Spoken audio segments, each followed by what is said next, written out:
Next example 10 देखते हैं। Example 10 में क्या बोल रहे हैं, कैलकुलेट द मीन। देखो यहां पर बोल दिया गया है कैलकुलेट द मीन, मतलब तुम ये एक्सरसाइज में जो हमने टोटल 4 फॉर्मूला पढ़े उसमें से third and fourth formula use नहीं कर सकते। क्यों?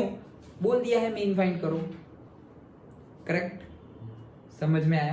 तो अगर मीन फाइंड ही कर रहे हैं, फाइंड कर लिया है, तो फिर हम फर्स्ट या सेकंड मेथड ही यूज करेंगे, फॉर्मूला ही यूज करेंगे फर्स्ट और सेकंड। और फर्स्ट तो अनग्रुप के लिए और ये ग्रुप्ड है, मतलब कोई ऑप्शन नहीं मेथड 2 सेकंड। डन? ओके। सो 30 40 40 50 ये देख लो, ये क्लास इंटरवल कल जैसे लास्ट न्यूमेरिकल देखा था हमने एक्सरसाइज का, वैसे क्लास सही सही गिवन है या नहीं, तो यहाँ पे सही सही गिवन है।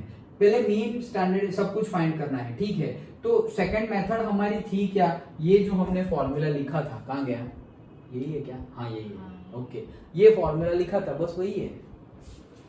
डन? ओके। तो एक्स बार कैसे फाइंड करेंगे, तो पहले तो मिड पॉइंट निकालने पड़ेंगे ना सारे।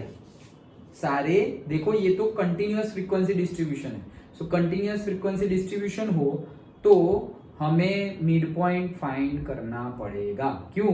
क्योंकि एक्सआई तो चाहिए ना फॉर्मूला में, एक्सआई तो चाहिए ही, कोई भी फॉर्मूला हो एक्सआई तो चाहिए एक्सआई के बगैर काम नहीं चलेगा। तो मिड पॉइंट तो फाइंड करना है, कितना होगा, 35 45 55 65 75 85 एंड 95, मतलब 30 plus 40 divided by 2 35। Done? Okay. वैसे ही हम मिड पॉइंट फाइंड करते हैं, तो सारे एक्सआई मिल गए। अब देखो, अब यहां पर हम फॉर्मूला में रखेंगे xi माइनस x बार हमने फाइंड कर लिया है। कौन सी मेथड से फाइंड करेंगे भाई, एज्यूम इन मेथड से फाइंड करो ना। x बार हम क्यों ज्यादा लोड ले, एज्यूम इन से फाइंड करेंगे हम। तो xi फाइंड कर लिया, एज्यूम इन से हमने x बार भी फाइंड कर लिया।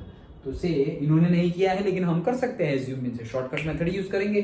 तो हमारा मीन आया है 62। कितना आया है? 62। एज्यूम इन से हम फाइंड करेंगे, हमारा मीन कितना आएगा, 62।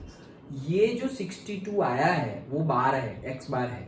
सो xi मेरा कितना आया अभी, 35 minus 62 to the whole square, कैसा ऑड नंबर है।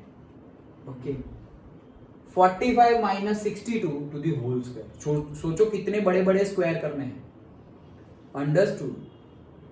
तो भले ही मीन फाइंड करने को बोला हो, मीन तो तुमने एज्यूम इन से फाइंड कर लिया, अब तुम्हें देख के ही पता चल रहा है कि भाई डेटा बहुत लंबा जा रहा है, तो हम थर्ड फॉर्मूला यूज कर सकते हैं।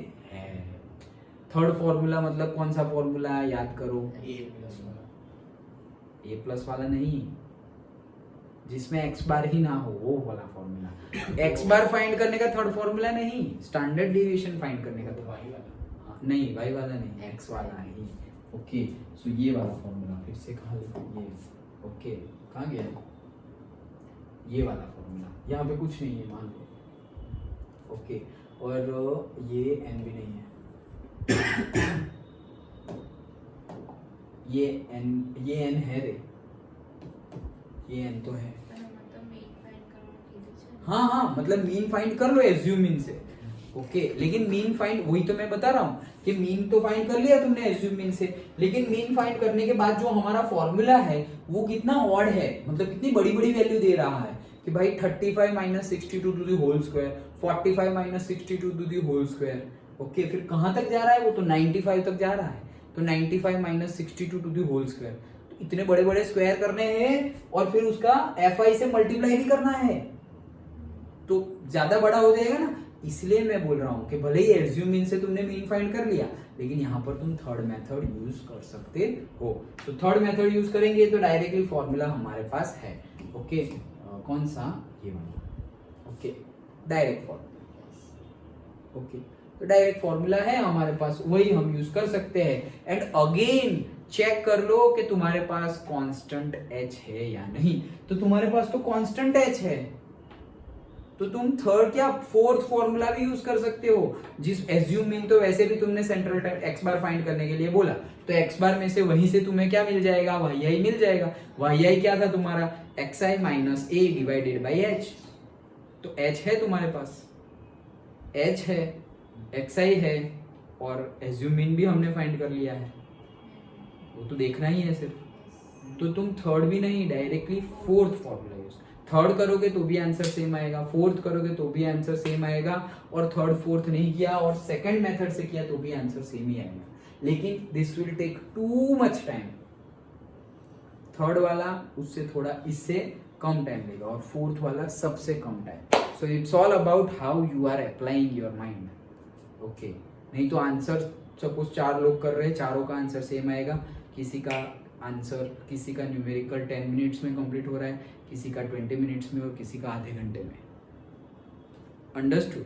क्योंकि जो बोला है वो तो तुम फाइंड करने ही वाले हो सब लोग, मीन, डेविएशन और से स्टैंडर्ड डेविएशन और वेरिएंस, वो तो ठीक है, लेकिन कौन सा फॉर्मूला लगाओ दैट इज योर चॉइस।